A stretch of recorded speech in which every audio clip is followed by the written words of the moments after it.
Morning everybody, I'm back in what has to be my favourite woodland around where I live. It's super interesting, we've got amazing sort of gnarly oak trees like this, and it looks like we've got some really fantastic weather today as well. It's raining at the moment, just a little bit, but there's a little bit of fog coming in as well, and I'm hoping that fog's just going to drift into the woodland as the morning goes on. I have to say I am super excited about this. It's a hard thing to know that your soul will stay hollow. So I'm just trying to find a composition.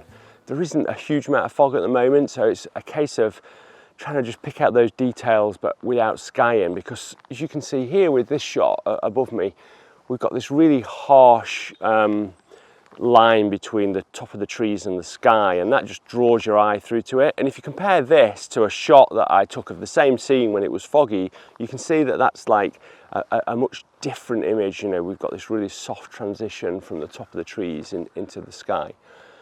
But it's quite nice. I quite like the bottom part of it. I quite like the way the branches and the trunk of the tree sort of are contrasting with the ferns in the background, so that's good.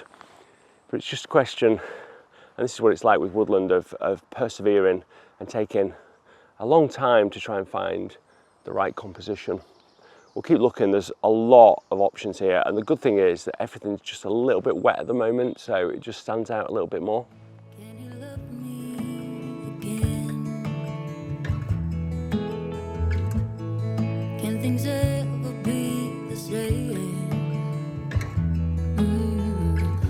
All I do is see things slipping through my fingers when he turns and walks away.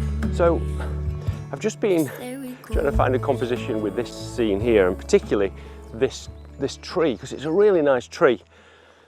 But I thought, and I couldn't really find anything, but I thought I'd show you what didn't work, because we always show all the good photos, but I think it's good to show what doesn't work as well as what does work. So there's a few things that I was struggling with really. One was I didn't have enough ferns at the bottom here, so I felt that this bit of ground here was slightly untidy and sort of drew the eye, and I couldn't quite work out exactly how to do that. I think the branches worked okay, so I could get the branches to sort of, you know, in the right places, so they sort of felt nice together. I have to be really careful with that, because if you remember from the video that I talked about separation, there's not a lot of fog, so you've got to think really carefully about the separation between the branches in the foreground and the ones in the midground and the background. But then there's this light bit up there, which I could sort of deal with, but it was a bit tricky to get right.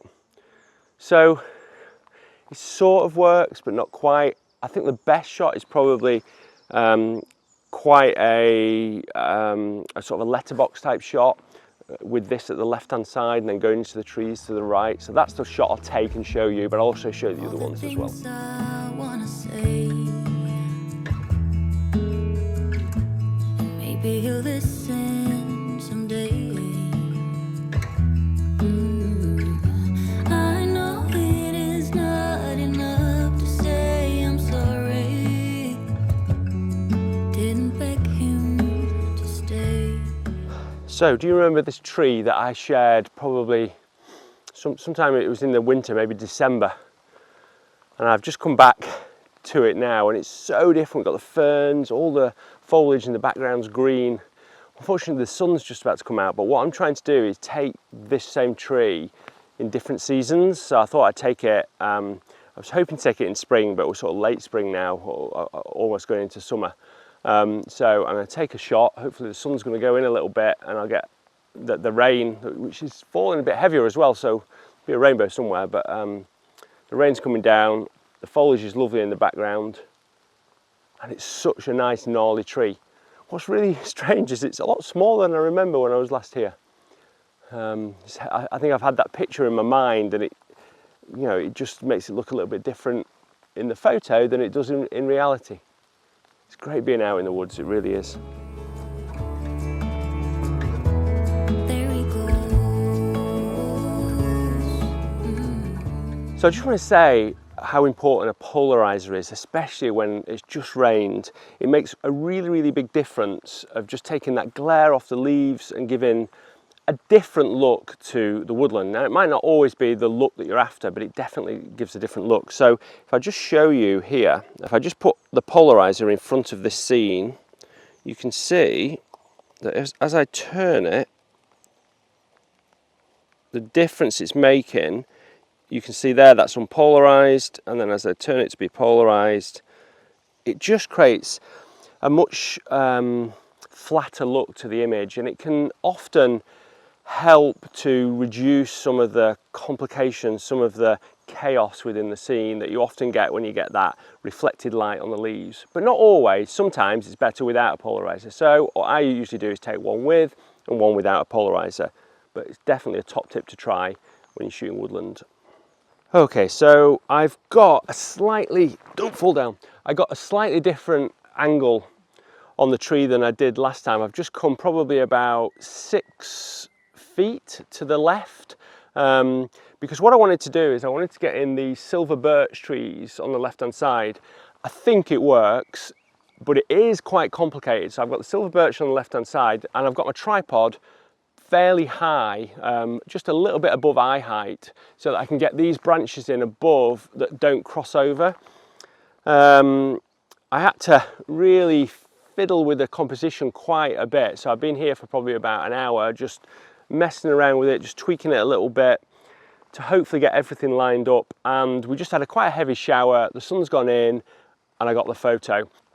But yeah, I think it looks really good. In terms of focusing, I have focused in the middle of this tree here, and I think that'll bring the focus forward enough, because I've got it about f9 I think, and back enough as well. But just in case, I've focused here and on the silver birches in the background, so if I need to do stack it a little bit, then I can do, although that would be very difficult. Yeah, I think it looks pretty good. It's very different than the last time I was here.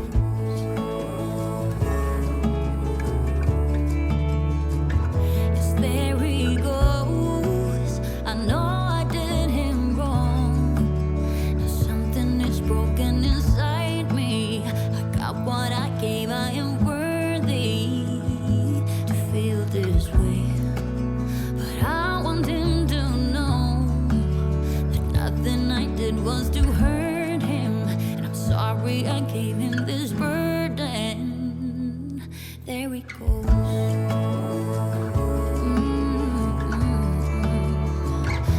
There he goes. Yes, there he goes. Okay, so there was a few things I wanted to say about this image, the one that you've just seen that I just took there. And a little bit more about my philosophy for taking photos and why I take fewer photos when I go out than I used to quite a few years ago, and how I feel that that's improved my photography. So this image that I just took, you'll probably see in my video when I took in the winter, which was this one, which I really, really like. I think everything works about it, and I wanted to point out a few more things about this winter one, and then some of the things that I think I've learned about taking that one in the summer. So I spent quite a lot of time trying to fine tune this. You know, there was a lot of complication in this shot up here, especially where these twigs and branches were just sort of intermingling here. And then I also thought really carefully about these silver birches in the background, which I'll come on to in the summer video. But I feel that in this photo, where there's a bit more fog, the silver birch sort of blend into the background, and the placement of them isn't so important. So one of the things that was really important to me when I took this one in the winter was this branch here, and how the branch just sort of followed the line of this sort of horizon line in the woodland here. And just how these two trunks sort of work together, and I wanted the gap to be right. But when you look at the summer one, then we've got the foliage on as well, so you can see here that foliage changes some of the things. So right in the middle here, we can see that We've got foliage growing out of one of the branches that's coming off the trunk, and that creates this very dominant area in the middle, and I probably didn't quite see that when I was in location. I do think though in this, because we didn't have that fog, those silver birches on the left hand side work better. I did have them in between the trees in one of the shots, which you can see here, and I feel that that probably just looks a little bit overcomplicated, whereas this shot looks a bit simpler. But I do think it needs just a little bit of mist just to separate these trees from the background. I also think it'll look amazing in autumn when we've got some other colours. But generally I was quite pleased with it, but there's a lot of things that I know that I can go back and work on, and because it's a local woodland, you know, it means that I can go back there and try and fine tune it. And obviously there was thousands of shots to take in this location, but I tend to go and just find a shot that I really like and then spend, you know, a couple of hours just trying to fine tune it, try and sort of zone into that location rather than darting around through other shots. After all, I'd rather end up at the end of the year with a few amazing shots rather than hundreds of average shots. And it was really interesting actually, because I was with my friend Rick, who's an amazing videographer and photographer, and he as well as helping me video and do some of the B-roll for this, socially distancing of course, he also was obviously taking photos, and he took a photo not too far away from here, which was really good. You can see here it's this really nice path. He's got some nice foreground with this fallen silver birch. You know, there's a bright area in the background that sort of attracts your eye, and I really like that. And you know, it's not that my shot is better than another shot that's there. There are 1,000 shots in this woodland that are amazing, but if you try and get multiple shots, then you'll end up just getting multiple average shots. So I think that's a really important thing, and it's something I've said so many times before, but I do think it's really important. Just try when you go out next to try and find something you think is going to look good, and then just fine tune it, and not worry that there might be a better shot somewhere, because there always will be. There'll always be a better shot. Just stick with the shot you've got and try and fine tune it, and you'll learn something from doing that. Okay, so that's it for the video today. I hope you've enjoyed it. I really enjoy going out in the woodland. I'm going to be going much more over the next few weeks out and about now. I've finished sending my books out, and we've also judged the World Landscape Photographer competition. We had our final call on Zoom on Friday, and we chose the 50 commended images, which are just amazing. The 7 prize winners and the ultimate winner as well. So I'll be sharing those on Tuesday. That'll be posted on the website, so you can go and take a look there.